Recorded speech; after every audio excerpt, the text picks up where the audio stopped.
الوطن يلا الوطن أم الوطن بنا الوطن.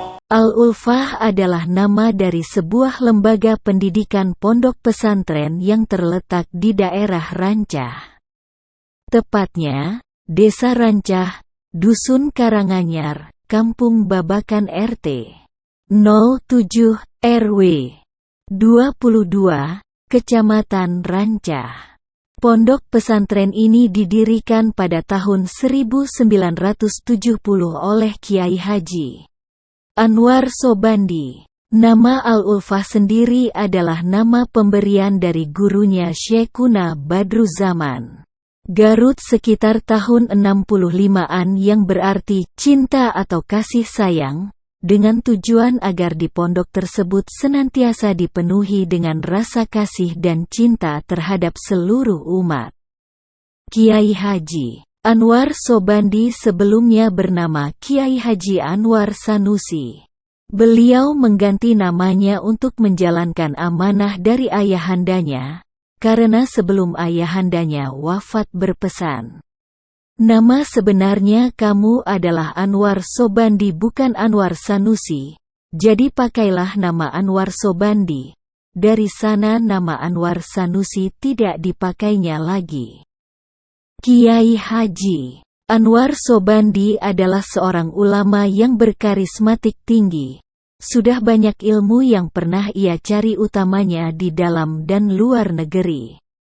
Ia mampu menguasai bahasa Arab, bahasa Inggris, ilmu fiqh, alat, tasawuf, dan lain sebagainya.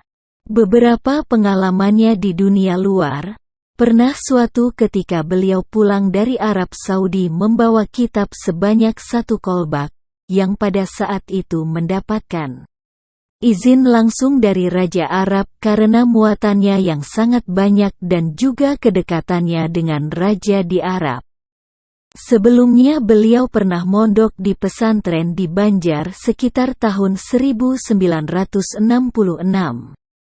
Lalu pindah ke Ponpes Babakan Falah Tarogong Garut tahun 1967. Di sana ia belajar tentang bab-bab salat dan ahadis fikih.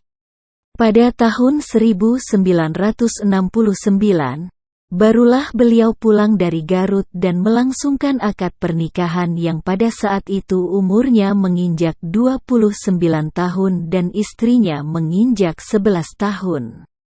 Dari hasil pernikahan tersebut, Kiai Haji Anwar Sobandi dikaruniai 7 orang anak, 5 perempuan dan 2 laki-laki.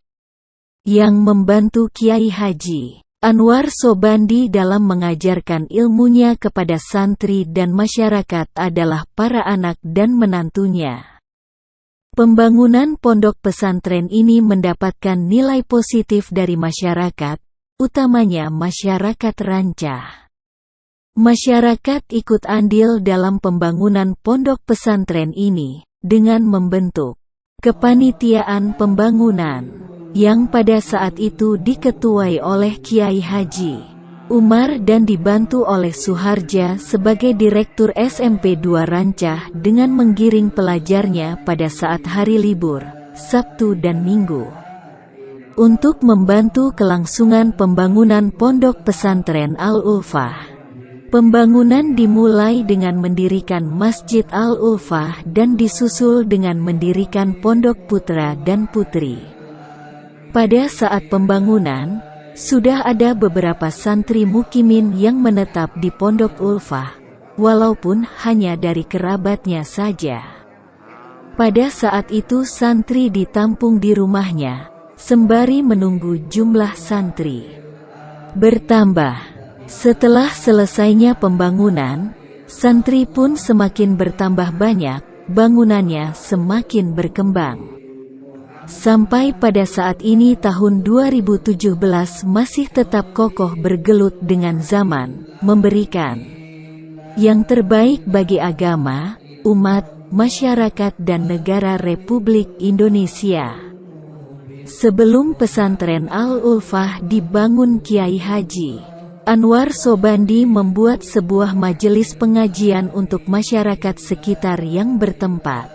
di Karanganyar RT 02 dan diberi nama Majelis Al-Ulfah. Setelah jatuh tempo tanah itu akan dipergunakan oleh pemiliknya yang tidak lain adalah adik kandung dari istrinya Kiai Haji Anwar Sobandi. Maka Kiai Haji Anwar Sobandi pun bertekad untuk membangun rumah di daerah Babakan, masih dalam satu dusun namun beda RT, yakni RT 07. Tempat atau tanah yang Kiai Haji Anwar Sobandi bangun adalah kebun yang sangat rindang. Di tempat tersebut sering sekali terjadi perang pada masa penjajahan Belanda. Tekad untuk mendirikan rumah, masjid dan pesantren di tanah tersebut adalah karena memang tanah tersebut adalah tanah warisan dari sang ayah. Secara kebetulan di samping tanah milik Kiai Haji Anwar Sobandi ada sebidang tanah milik Hije Ummu Kulsum, yang tak lain adalah istri Kiai Haji Anwar Sobandi yang merupakan tanah warisan orang tua ibu Nyai. Dari awal sejarahnya, pondok pesantren Al-Ulfah ini adalah pondok pesantren yang berbasis salaf yang di dalamnya mengkaji tentang ilmu fikih, nahwu, saraf, bayan, mani dan mantik. Namun seiring perjalanan waktu, ilmu salaf yang dikaji mulai ditambahkan, yaitu dengan metode qiraati untuk membaca Al-Quran. Sekarang pondok Al-Ulfah masyhur dengan pondok Al-Qurannya. Awal mulanya metode qiraati ini dibawa oleh Kiai Haji M. Yusuf Amin, menantu Kiai Haji Anwar Sobandi yang menikah dengan putri pertamanya yang bernama Siti Maria Ulfah. Program pembelajaran yang ada di pondok pesantren Al-Ulfah pada dasarnya tidak jauh berbeda dengan pondok yang lainnya, mengingat kitab-kitab yang digunakan dan metode pembelajarannya juga sama. Persis sebagaimana yang lazim dipakai oleh pesantren-pesantren lainnya. Namun, perbedaan di pondok pesantren Al-Ulfah yaitu pengajian ketika datangnya bulan Ramadan atau bisa juga disebut ngaji pasaran. Di pondok pesantren Al-Ulfah sudah berlangsung lama. Tiap bulan suci Ramadan diadakan pasaran kitab kuning, ilmu Al-Quran yang biasanya ngajinya setelah sholat taraweh. Aktivitas para santri lebih banyak dimanfaatkan untuk mengaji. Tidak ada hari tanpa mengkaji kitab. Selain itu, mereka dituntut mempelajari makhorijul huruf, menghafal Al-Quran dan hadis. Hari libur di pondok pesantren Al-Ulfah tetap mengaji. Seperti pada hari Jumat, pada umumnya di pesantren-pesantren hari Jumat adalah hari libur. Namun, di pondok pesantren Al-Ulfah dimulai dari malam Jumat. Agenda mengaji digantikan dengan tahlilan, yasinan, ba'da maghrib di masjid dan tamrinan ba'da sholat isya di aula. Demikian pula untuk libur panjang biasanya 5 hari terakhir bulan Ramadan dan 10 hari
Umi, abis non nih.